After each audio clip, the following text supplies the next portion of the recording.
Heç düşünmüsən, niyə biz bu planetdə özümüzü yad kimi hiss edirik? Baxın, biz bu dünyada yeganə canlıyıq ki, günəşin altında bircə saat qalan kimi dərimiz yanır. Heyvanlara baxın, lələkləri var, tükləri var, dəriləri zireh kimidir. Amma biz sanki öz ulduzumuza qarşı allergiyası olan tək növük.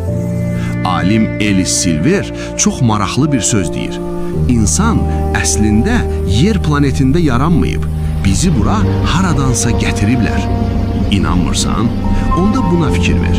Niyə hamının beli ağrıyır? Çünki bu planetin cazibə qüvvəsi bizim bədənimiz üçün çox ağırdır. Bizim sümüklərimiz əslində daha yüngül bir planet üçün yaranıb. Daha bir qəribəlik. Yerdə gün 24 saatdır, amma bizim daxili saatımız əslində 25 saata köklənib. Ona görə də biz həmişə yuxudan doymuruq və həmişə yorğunuq. Hətta uşaqlarımız belə çox köməksiz olur. Bədənimiz, sümüklərimiz, hər şey bizə eyni sözü deyir. Sən buralı deyilsən. Bəlkə də bura bizim əsl evimiz deyil. Bəs sən necə düşünürsən? Şərhlərdə yaz, dərindən müzakirə edək.